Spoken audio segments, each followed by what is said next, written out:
on today's episode, problems continue for Elon Musk as tariffs add extra complications for Tesla at the worst possible time, while a known Nikola Motors fraudster buys his way out of jail and Musk's X-platform has a new boss.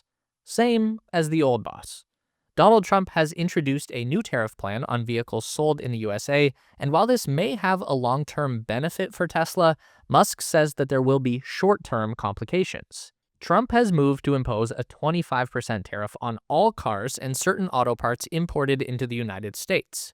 US-based Wolf Research has estimated that the move could add $3,000 to the price of an average new car, with some models costing up to $10,000 more. Tesla has long claimed that their Model 3 is the most American-made vehicle, and that could well be true, but it's not made entirely of American parts. In a letter to the U.S. Trade Representative, Tesla wrote that even with aggressive localization of its domestic supply chain, certain parts and components are difficult or impossible to source within the United States.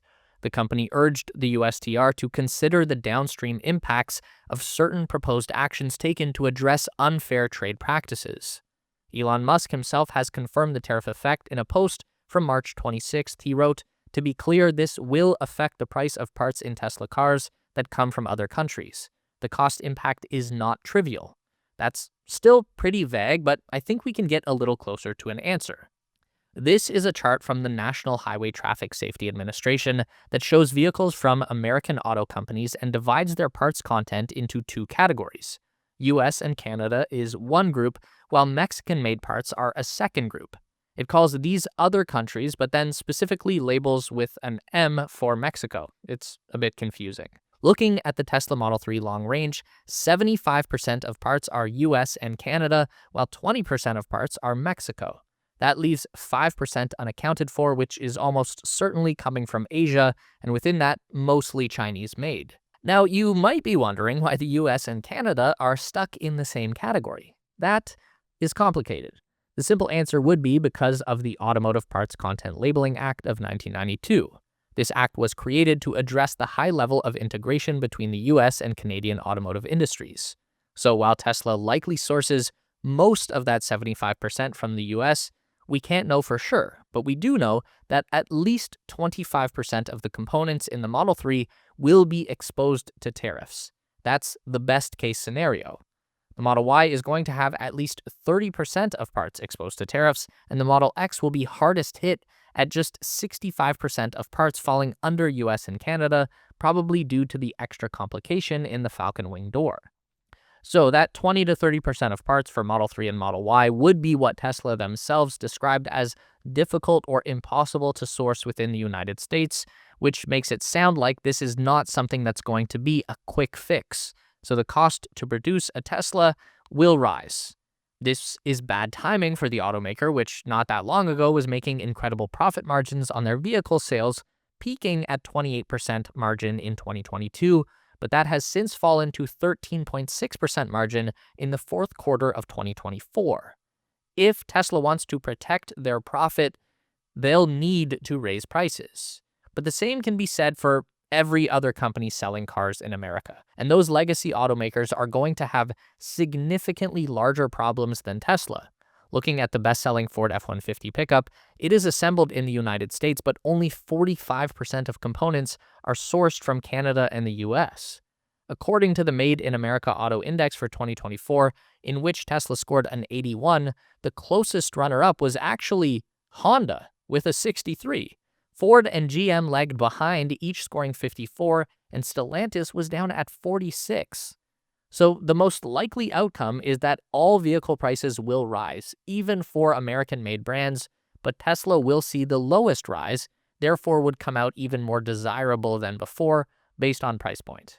However, there are other significant factors affecting the desirability of Tesla vehicles, and this problem is not going away anytime soon. In the latest and most surprising act of anti-Tesla vandalism, an entire dealership in Rome, Italy was burnt to the ground, along with 17 vehicles that were engulfed in flames. This is actually the second fire that has destroyed Tesla vehicles in Italy last week. Another car dealership in northern Rome also caught fire. That was initially blamed on an electrical issue, but police are still investigating. Meanwhile, back in the USA, the government has moved to prosecute anyone accused of arson against a Tesla property as a domestic terrorist. This prompted the FBI to establish a specific task force to handle Tesla-related attacks, while Elon Musk has called for anyone caught making swastikas on Tesla vehicles to be charged with hate crimes. Las Vegas police were quick to arrest a suspect in the firebombing of a Tesla service center that occurred on March 18th. A 36-year-old man is in custody. Police say that he used what appeared to be multiple Molotov cocktails and firearms to conduct his attack. In spite of all that, the threat of anti-Tesla violence in the US remains high. This is a video from late March that shows a 61-year-old woman driving her Tesla being run off the road and then attacked by another driver in broad daylight. Here's a Tesla vehicle that was parked on the street in Maryland and had an absolute number done on it. Everything is smashed from the inside out, and it's been covered in spray paint. In an interview with Fox News last week, Elon Musk reflected on all of this by saying, quote, "My companies are suffering because I'm in the government. Do you think it helps sales if dealerships are being firebombed? Of course not. Tesla customers are being intimidated all over the country and all over Europe. Does that help Tesla?" So while Elon can't catch a break right now, you will never guess who did. Trevor Milton. If you don't remember that name, you'll probably remember the company Nikola Motors. At one time, believed to be a major rival for Tesla, particularly in the electric heavy trucking industry, but later revealed to be a complete fraud when it came out that Nikola was making advertisements with a fake electric semi-truck. The company used a non-functioning prototype in online videos that they'd simply roll down a hill and pretend like it was driving. That, combined with a laundry list of bad corporate behavior, put Nikola founder and CEO Trevor Milton behind bars after being convicted of defrauding investors of hundreds of millions of dollars. Trevor was sentenced to prison time in December 2023, where he was supposed to remain for 4 years, although it's unclear if he ever actually spent any time at all in jail. But either way, that all came to an abrupt end in March 2025, when Trevor was granted a full pardon for his crimes against Nikola investors. Where did that pardon come from? None other than Donnie T. And why, of all people, would Trump pardon Trevor Milton, you might ask? Well, Fox News asked the president about it on March 28th in a White House press conference. Trump told reporters that the pardon was highly recommended by many people and that Milton was highly taken advantage of for doing a business deal. Trump also clarified, "I don't know him, but they say it was very unfair." Who are they? Well, Milton was represented during his trial by lawyer Brad Bondi, who is the brother of Trump's current Attorney General of the United States, Pam Bondi. So those are probably the same people advocating for his pardon, if I had to guess. Additionally, Trump might not know Trevor, but Milton did report that the president called him personally to deliver the news of the pardon. In a video to his X account, which Milton says was recorded moments after receiving the pardon call from Trump, which was filmed from inside his car, and definitely not jail, Milton said, "I am free. The prosecutors can no longer hurt me. They can't destroy my family. They can't rip everything away from me. They can't ruin my life." Now, if you're still unsure as to why this dude of all people received a personal pardon from President Trump, I can't answer that for sure, but I can tell you that Milton and his wife also donated more than $1.8 million to a Trump re-election campaign fund less than a month before the November election. That might have had something to do with it, allegedly. And just in case that wasn't enough weird business news for you, Elon Musk's social media platform, formerly known as Twitter, now known as X, has been sold for a sum of $33 billion, and the buyer has also been revealed as Elon Musk's artificial intelligence company, XAI.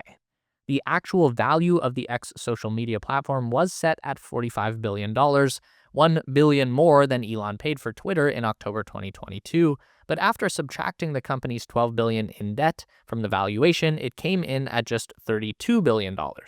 Since its founding 2 years ago, XAI has rapidly become one of the leading AI labs in the world, building their first language models and data center at unprecedented speed and scale. And the XAI language model, known as Grok, has been integrated into the X platform since its release in 2023. So it's not like these two companies were ever really separate. In a post last week, Musk wrote, XAI and X's futures are intertwined. Today, we officially take the step to combine the data, models, compute distribution, and talent.